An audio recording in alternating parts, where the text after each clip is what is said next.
Yo, what's good YouTube? It's your boy MG Nas and I'm back here again with another video, and today we got to talk about a problem that the 76ers have that I am seeing. So before we get into today's video, make sure you guys hit the like button if you enjoyed today's topic. And if you are new to the channel, hit that subscribe button, man. I post NBA, NFL, and skits and UFC content. So if you enjoy all of those content, make sure you hit the subscribe button. We are almost at 200 subscribers, so make sure you tell all your favorite friends and sports fans about the channel. Hit the post notification bell so that way you do not miss a video. And if you have an opinion on today's topic, make sure you drop a comment because I do read every comment. Make sure you click all the links down in the description and follow all my social medias. Now let's get right into today's topic. So, the Philadelphia 76ers have a problem, and I am here to tell you guys what that problem is. Now, as far as Joel Embiid and Ben Simmons goes, obviously people gonna say, oh, Ben Simmons can't shoot, so he's just a trash player. Obviously, that is a bad narrative, but we won't get too into that. As far as Joel Embiid and Ben Simmons is going, lately, both of them have been playing at a decent level that I am fine with. Ben Simmons has picked up his game as the season continues. Joel Embiid playing like the MVP player he is. Last game, at the time of this recording, he's had a 42-point game. Last game, Ben Simmons hit a 3. So as far as those two individually, they are playing good basketball at this point of the season. Tobias Harris is having a good season. Seth Curry, pre-COVID, was having a good season. And Danny Green is Danny Green. But none of the starting five is the problem. That is not the issue that we have here. The issue with the Philadelphia 76ers is the bench and the depth. And I'm here to explain to you why. Last game against the Cleveland Cavaliers, the Philadelphia 76ers had a chance to get a good win against a bad team. Joel Embiid, usually when Joel Embiid has a 40-point game, the Sixers most likely win.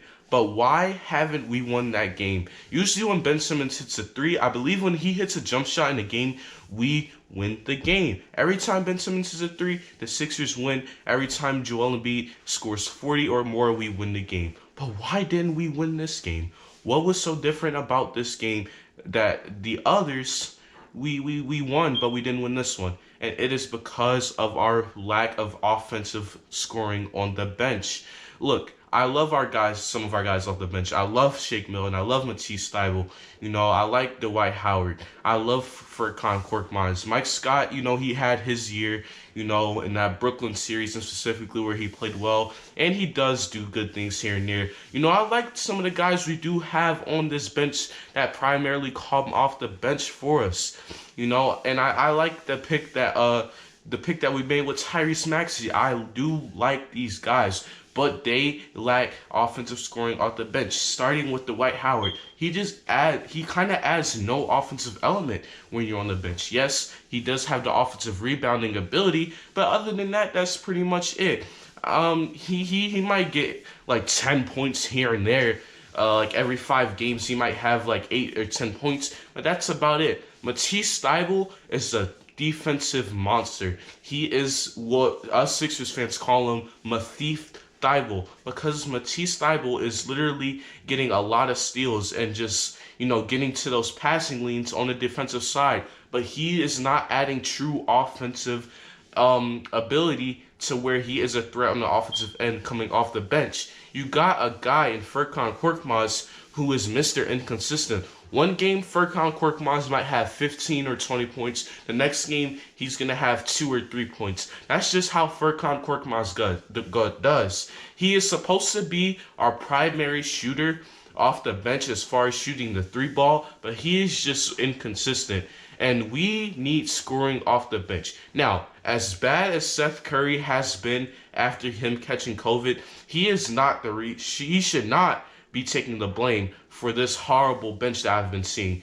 And not to mention, our best player off the bench, Shake Milton, is coming off of an injury that recently had set him out for a week and a half, about 2 weeks long. So you add all of these elements, and the Sixers have a problem on the bench. And let's take out this Cleveland Cavaliers game. I can show you other examples, even in games that we've won, that the Sixers bench was just an issue. For example, the Miami Heat game where Joel Embiid had 46 points. Joel Embiid, it took every single point of his 46 for the Sixers to beat the Miami Heat in overtime without Jimmy Butler or Bam Adebayo. Another game against the Wizards where Bradley Beal dropped 50. Now, usually when Bradley Beal dropped 50, Washington's usually in the game. But it literally took all of Embiid's 38 points because our bench added no element. It took every point of Embiid's 38 just for us to win that game. Even Embiid's 50-point game against the Chicago Bulls, because our bench was so bad in that game, it took almost all of Embiid's 50 points just for us to win that game. Let's go to Ben Simmons' great games. All of Ben Simmons' 42 points against the Utah Jazz didn't even matter because no one else outside of Ben Simmons, no one else on the bench wanted to produce. We have a horrible bench problem, and Seth Curry is having an issue after COVID. And like I said, Danny Green is Danny Green, but we have a horrible bench problem to where our stars have great games, but guess what? It doesn't even matter because we barely won that game or we even lost that game. Now, I understand that Utah game, Utah's a great team, but if we just had 15 points from Furkan Korkmaz, 10 points from Matisse Thybulle, and that Utah game where Ben drops 42, we win that game. These are games where we really need our bench to step up, while our star players like Ben, Joel, and Tobias are on the sideline taking a breather. The 76ers really need to make a trade for the bench. They said we were interested in a guy like DeLon Wright a few weeks ago, and I hope that that's true because he can be a good guard off the bench who can add the offensive element. If we can somehow get a guy like Lou Williams in this offense, in this bench, to come off and produce some offense for us, that will be helpful.